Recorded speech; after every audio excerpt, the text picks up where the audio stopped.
Willem, you're in South Africa, man. What is your investing experience here in the US? Yeah, no, started back in South Africa more than 20 years ago, but since 5 years back, I had the opportunity to start with a turnkey investment in the US, start buying in Memphis. So did 3 properties in Memphis.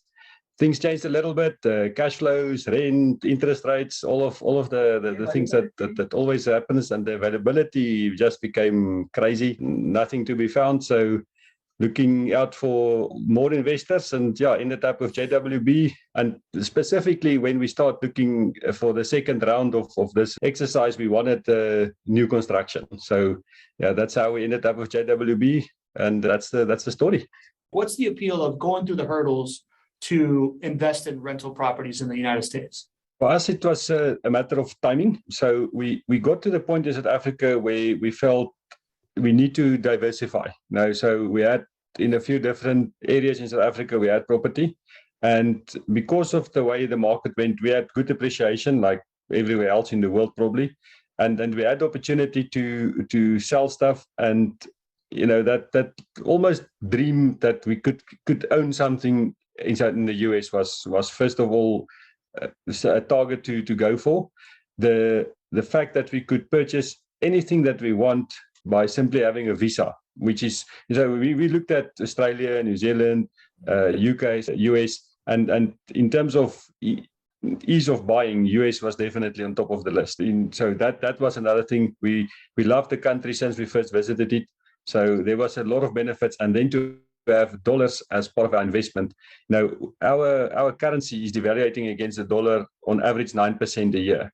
I can just basically have a dollar and I would increase it by 9% by simply doing nothing. So if I now have a property that has the potential of increasing, and I've got rent coming in, and it's in a different currency, which I believe in more. And that was important for us to have a different currency and a sort of a backup plan. So we decided to split up between South Africa and the US, and therefore that was our diversification was the play for the US.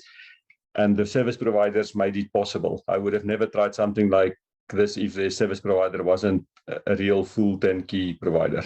You mentioned this earlier, that property management services like you have here in the United States doesn't really exist in South Africa. You've had to manage all your own homes. Like, so far from the properties themselves, what are you looking for to be able to really trust somebody with this like large investment that you're making in order to manage it when you're gone? The first one, our service provider in Memphis, is mid-south home buyers.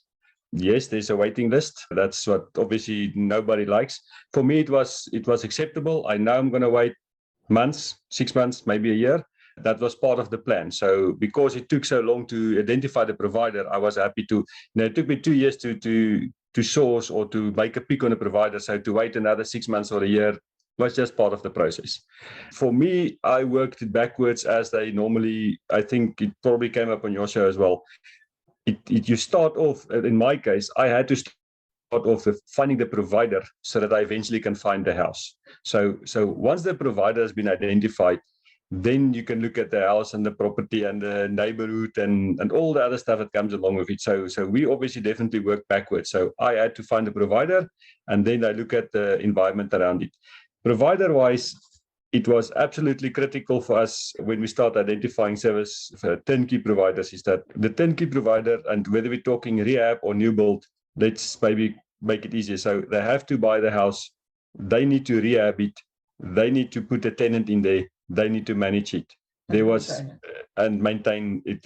So there was no way in which we would have moved forward with this if there was anybody else involved. Because of finger pointing, somebody blaming somebody else, they should have done this, they should have done that. So that was the main criteria for us in terms of our service provider, is everything must be in our house. And I know there's obviously divisions inside a company, but whether the construction team is not really JWB stamp on them, I speak to JWB. I don't want to speak to the plumber and I mean, I've got no intention to be involved in any maintenance. I'm luckily, when you start after this, you can't go back to work. I go back, I'm going to sleep. So it's nice to be far away from it, because here we are in it. We get the calls at night. Sometimes it wasn't that bad. We had a good run, but we self-manage because there isn't something like a turnkey provider in South Africa. We've got our normal agents, which does rentals, and they would do a rental, and they supposed to do their job, do an exit inspection, get the deposit, this and that. It just doesn't happen. I've unfortunately in 20 years, we've had one agent. Let's be honest, the guys in Jeffreys Bay. So we had one agent where I could say, you know what, that was somebody that I could trust, and they did a good job for us. But that's also holiday rental short term. In terms of long term stuff, there is just simply nothing that comes close to the product and the method in which it is working in the US. And that was the reason for us to move the investment from rand to dollar and actually now become passive, because this is now, I know we are involved, but this is our passive answer, because we're not getting the calls, we're not doing the maintenance, the maintenance guys, and I know JWB is doing the same, because I hear it every time. I get a mail once a month, which I sometimes doesn't even open. I get a notification, hey, this tenant has given notice, we're looking for the new guy, we're doing the turnover, this is your invoice. I love that. I've got everything is just happening. We're talking about all the hurdles of securing financing for you. You want to tell us a little bit about some of your struggles in that area? Yes, for sure. Look, when we used Mid-South, it was a walk in the park, because we put down a deposit and everything was done. So there was no questions asked, and it was convenient and easy. Once we start moving and away from that, looking for new construction, we realized that we had to there's just no way in which I can get that amount of money together. And leverage, as we always hear, that's where the deal is. It's in the leverage. It's not the house. It's the finance. Now, interesting enough, your interest rates, we've already had 2 increases since the beginning of the year because of inflation and this and that. And while the US is still thinking about it and they want to do it, we've already had 25 basis points. So for us to go to 7, 8, 9, 10, 11, 12% is just normal. That's not the way it is. So 7.25, when everybody said that's expensive, I was going, yeah, that's a bargain. So when we start moving out from there, first start off with bigger pockets. I think I've sent in something like 60 applications through providers that's on there. Says, you know what, they're willing to lend to foreigners. So that was the first thing. Out of that 60 applications or mails or questions, which was formalized in a way that they know who they're dealing with, I got 3 providers that said they can help us. And there was actually one that I ended up with that actually gave me a pre-approval, which was absolutely great. So ended up with a pre-approval.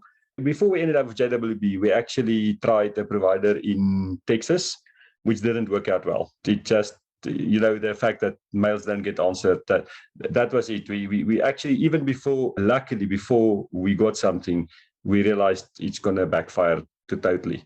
But because of that provider, I was fortunate enough to get a pre-approval. So there was a way with continually trying and asking questions and sending in applications in a way, application is maybe the wrong word, an inquiry. Got providers that's willing to deal with me.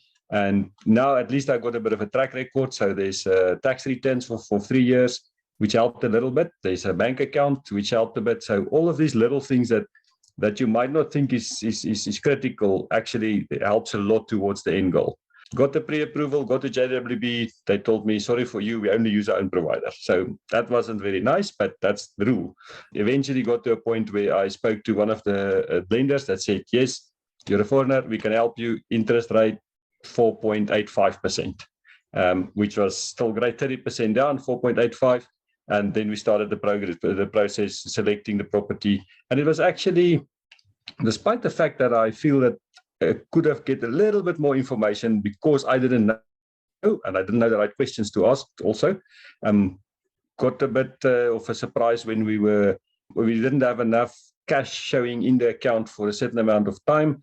So a little bit of information there would have been nice, but yeah, nobody can anticipate all these things. So yeah, it was fairly easy in terms of what we had to do through JWB's provider. We submitted a few documents, bank statements mostly. I didn't even did the tax returns. Letters. Oh yes, yeah, letters of reference from the bank and the the accountant, and that's maybe the thing that the people doesn't realize. I've been banking with the same bank for forever, 25, 30 years. We had the same accountant for 20 years. Now, those little things that you think means nothing actually now means a lot, because letters go through, okay, right, I've been here for a while, they don't think I'm at risk. And yeah, so small things make a huge difference. And yeah, it was fairly painless.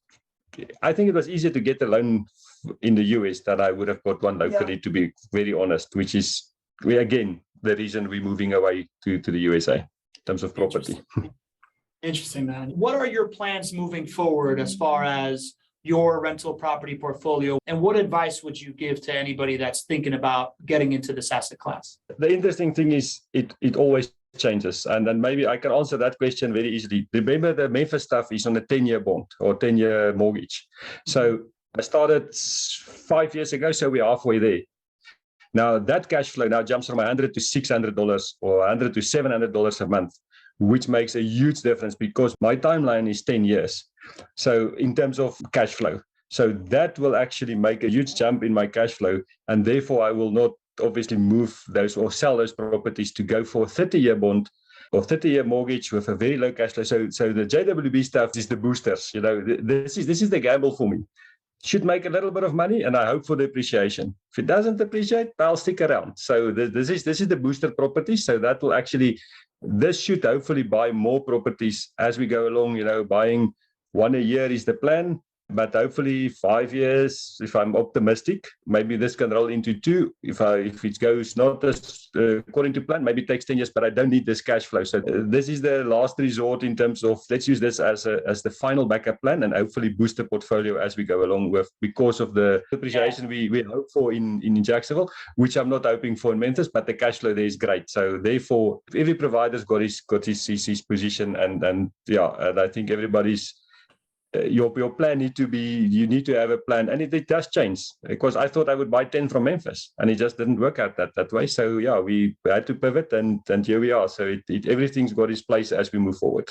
Perfect example of a lot of the stuff we talk on the show, right? Different markets have different attributes. The beauty of the Jacksonville market is the appreciation, is the idea that you're able to really, really magnify your returns if you buy and hold for a long time, and you're clearly doing that. Willem, I really, really appreciate you being on the show.